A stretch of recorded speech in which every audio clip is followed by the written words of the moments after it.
Hey, good morning, and welcome back to American Truck Simulator. I'm David Steele, and here's me truck. Let's quickly whiz by. Today we're in the older Volvo VNL. I think it's the 2014 version is what it's called in the game. We're actually running a slightly newer spec than that, and we've got a 2021 generation Volvo D13 under the hood. And hopefully you saw, but I'll bring it up again, just when we round this corner. Get off the side of the road, David, come on. Okay, there we go. Around this corner, yeah. We've got FedEx livery on today, because we're working with FedEx. Get in the right-hand lane. Right. I can't drive for Jack in third person, or indeed for anyone in third person. We're trundling along at 55 miles an hour, but that's because we're in California. In fact, we're on our way to San Diego. And we're completing a World of Trucks mission today, and this mission went a little bit wrong, let's just say. A couple of differences between World of Trucks trips and a normal trip. Now, a normal trip, as defined, is when in the game and you move place to place, and you can do whatever you like. The time you get to complete your journey is in game time, and you can do any speed that your truck's capable of doing unless you turn on the speed limiter. I'm careering around this corner here. I probably should have slowed down a little bit. Oops. Well, the trucks is a little different. Let's just merge left here. Okay. World of Trucks, you have a speed limiter of 65 miles an hour, and that is because through some form of magical trickeryness, and I don't exactly know how it works, so if you know, let me know in the comments below, but some form of magical trickiness means that those jobs are shared amongst the whole community. And in order to keep it fair, for reasons unknown to me, you've got a speed limit. It stops you from doing something heinously foolish like installing a 2,000 horsepower engine under the hood of your truck and completing those missions in record time. Puts everyone on a level playing field. We are flying up this little mountain range. The second difference is that the time you get for a trip is in real world time and not in game time. Now if I bring up F6, bring up this little console display here, you will see that I am going to San Diego. I've got some empty bottles. It's only 33,000 pounds behind me. We're still 90 miles out. The remains, the time left in this trip to complete it is 0 minutes. But I've still got three hours, give or take, before I gotta take a break, and that's because of real world time. See, it was a funny thing as to what happened. It wasn't really funny. I started this trip yesterday evening. It's a pretty long trip, and we'll see when we get to my destination, but I started this trip yesterday evening, and then I got tired, so I went to bed, and I woke up and forgot completely about this journey, and here we are. So I likely won't get any credit for this. Any money. It's fine. It's okay. Really, I wanted just to see how well the Volvo D13 turbo compound engine, it's kind of a long name, will do on a long trip. Sticking to the speed limit, but also with World of Trucks, because I've got that 65 mile an hour speed limiter in place. Yeah, it is climbing these hills with aplomb. The D13 turbo compound under the hood, it's the 425 horsepower version, and that's got 1750 foot-pounds of torque.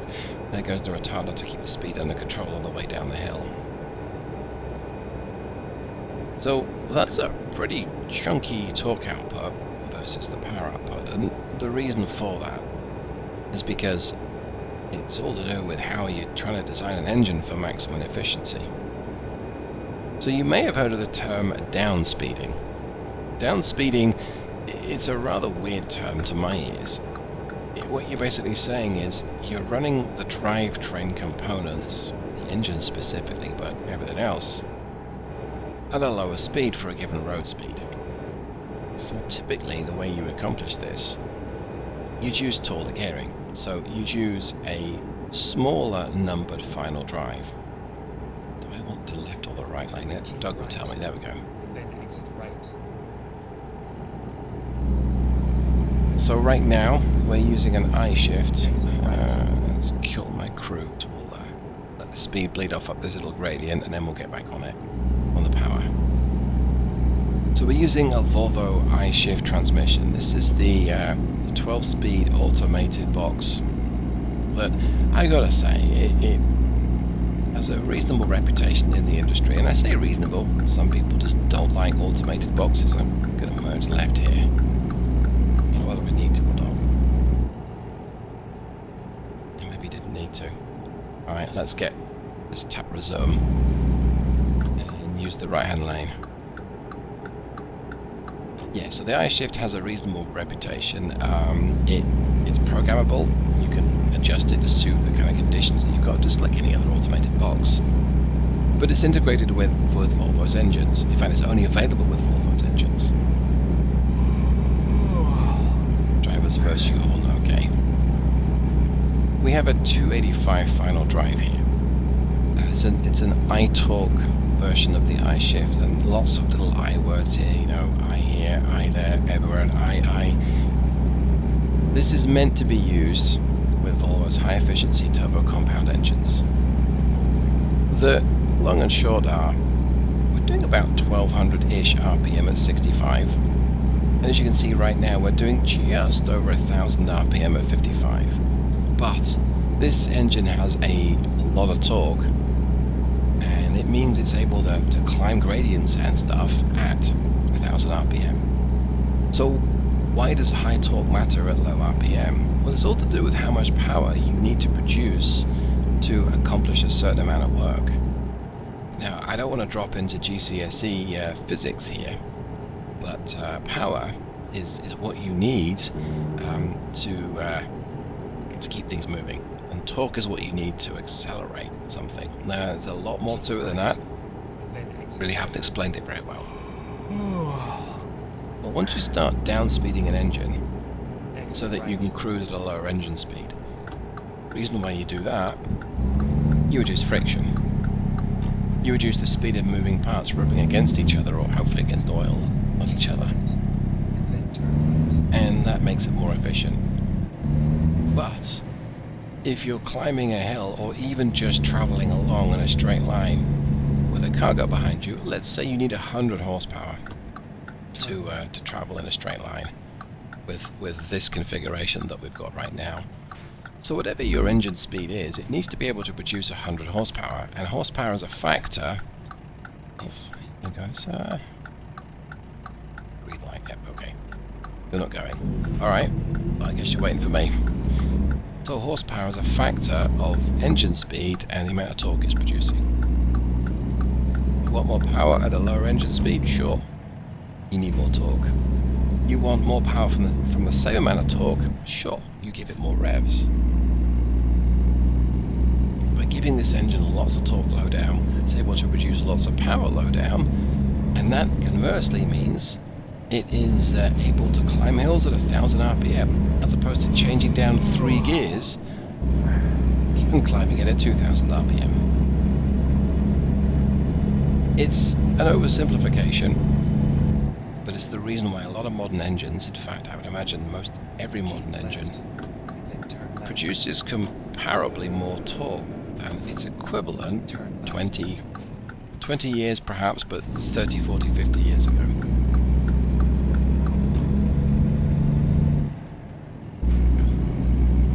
I think we're pretty much there. Check. Yeah, we are. I can see it on the map. From a hauling point of view, it's a different discipline. And if you have an automated box, it will take care of it. At least it should. If it doesn't take care of it, reach out to the team or the guy or the girl who put together your engine definitions and say, oi, sort this out. It didn't work properly, mate. Of course, you'd only say that if you were British and you're trying to be colloquial. What Volvo have done here is they've given an engine that's capable of producing lots of power at fairly low engine speeds, and then paired it up with torque gearing, such that you're able to benefit from this, because your fuel consumption saving at 1000 RPM versus say 1200 or 1400 RPM is considerable, at least going by the game simulation model. pretty nifty installation. Where are we? Mon coeur, sacre bleu, we are speaking French. Much respect for the French after they reminded another world leader that he was lying. Genius, thank you, Macron. Anyway, let's go ahead and see. I don't really feel like doing a complex delivery, but we'll see what we've got. So we've got where do you need it 90. Oh my word, I don't really want to do that. The more experience points you get, the harder it is. That's probably going to be as hard as understanding teenage girls when you're a teenage boy. So let's just not do that. That one, how hard can that be? We'll go with this one. Okay, also, I'm sure it's true understanding teenage boys when you're a parent, or understanding teenage boys when you're a teenage girl, or indeed just understanding teenagers. And if you're a teenager watching this, yeah, it's really not a dig, as I don't think the different generations could truly communicate well with each other. But this channel is not about politics or communication. It's about just enjoying the trucks and having a bit of a laugh, innit? Right, well, I'm going to just gently bob along up here. Dum-da-dum. Go ahead and pull to a stop. There we go. This truck is approaching 2 million miles. I'm quite excited to reach 2 million, but we've got a ways to go yet. 1.97 million. Yeah, okay. Right, well, let's go ahead and turn the lights off, turn the engine off, and disconnect, and let's see how well we did. Cue the drum roll. Let's see, so 1198, yeah, that's a reasonable trip. It was a couple of days. 140 gallons of virtual diesel burn. That's not that bad, all said and done. That's an average of 8.5 to the gallon, I think. Yeah, roughly 8.5. That's a good effort. That's very good effort, to be fair. Okay. And our freight time efficiency, the number produced there, I've just popped that into a calculator. It's about 140, which is pretty good going. Yeah. Right. Well, that's me blathering on about nonsense for the last I don't know how long it was. So hopefully you got something from this and you enjoyed it. The Volvo D13 Turbo Compound is available in the modern Volvo, but you can get my own version of this from the Steel Productions engine pack, and there's a link to that down below in the description. But above all, thanks for hanging out. I hope you enjoyed it, and perhaps I'll see you the next time. Take care, everyone. Goodbye.